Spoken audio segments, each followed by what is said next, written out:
kani mga kahoy. Mo ni part 3 sa Mondrada mga kahoy. Pilin mga kahoy.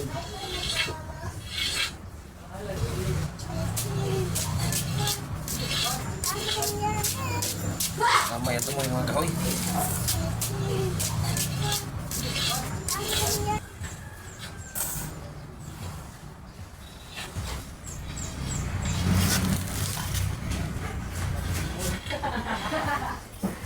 So, katingon ako mga kahoy.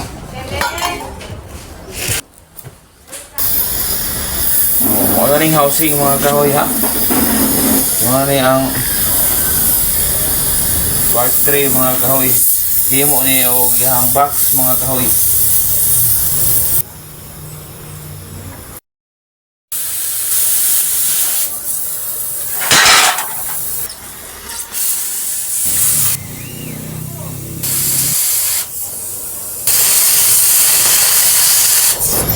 Oh, okay. Muna siya mga kahoy. Primero na siya mga kahoy ha. So ang inani ka po ng isa mga kahoy sa imabaw. Yung inani ka po sa imabaw mga kahoy. Then sa hidingan siya mga kahoy. So init mga kahoy. So yung mga tuwig mga kahoy. Okay. Isa na po mga kahoy. Yan na.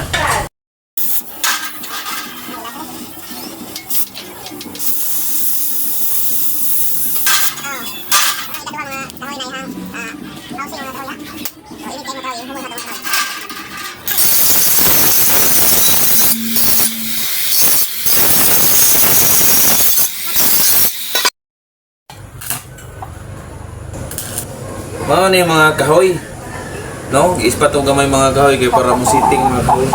So mga ni ang part 3 na ko mga kahoy ha. Ang paghimo og box mga kahon o mga kahoy or kahon. Oh. Ara sa mga kahoy.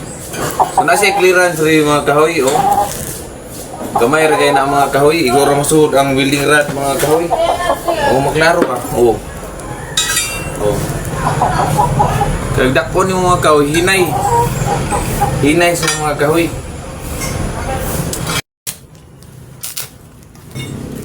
Buat kong siding mga kahoy.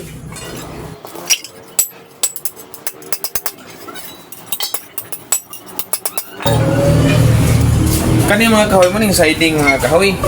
Siding na siya mga kahoy. Inig-tuyok kani mga kahoy, paana ang sabad. Dito ilabay yung mga kahoy, kusog kayo na. Kung kusog ko na tuyok mga kahoy. So dire mga kahoy, dry clearance rin mga kahoy. Nawad rin mga kahoy, kinikili dire. Dry clearance mga kahoy sa siding. Kani siya mga kahoy, sumpay na siya mga kahoy. Muna ang siding mga kahoy, ispatan sa nago mga kahoy ha.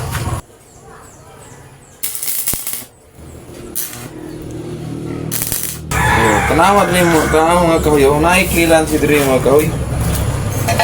Dire ang sabad. Kani mo na clearance sa sabad mga kahoy kay di man pwede kay nigwagol gamay sa bearing mga kahoy mga kuba. Dili mo bag-id rin mga kahoy. So tama ra ang clearance sa mga kahoy ha.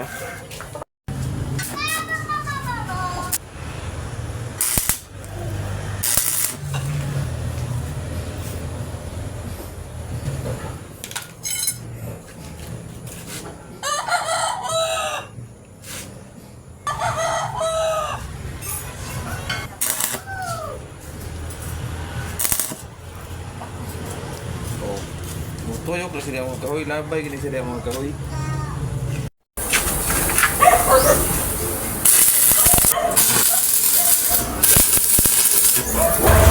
Muna ni mga kahoy ha, muna ni ang part 3 na mga kahoy. So kasi siya diri mga kahoy, bayran na kuning gamay mga kahoy ha.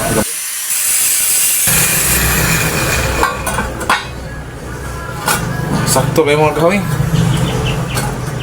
Pagkaya diri mga kahoy, butangan na siya guma rin mga kahoy. Una, i-bolt mga kahoy. Kaya mga kahoy, ana. Mga po rin mga kahoy. So, amo nang kwaon mga kahoy. Kay, ang among buhaton na mga kahoy na po diri mga kahoy. Ang kumana man ni mga kahoy, mo ni amo ang part 3 mga kahoy. Kay taas mo kayo ni medyo mga kahoy. So, mo ni ang box niya mga kahoy. So, matanggal ni mga kahoy. Basta mo kayo nga din matanggal ha. Ang part 3 na mga kahoy, tanggalon na sa mga kahoy. Ay, ang musunod buhaton mga kahoy, part 4 mga kahoy. So matanggal siya mga kahoy. Oo. tanggal mga kahoy. Oh. Mo man yan to ang part 2 mga kahoy no, naghiwa kog sabad. Then kani part 3 mga kahoy, himo kog mo ni mga kahoy. Part 3 mga kahoy, tawag ani hang kahon. Siding niya mga kahoy. Yan mo yan taklob. Oh. Oh. Ano sa mga kahoy, gaandra kayo. No, so among buhaton mga kahoy karon mga kahoy. Ang part 4 mga kahoy. So ulat sa ta mga kahoy ha.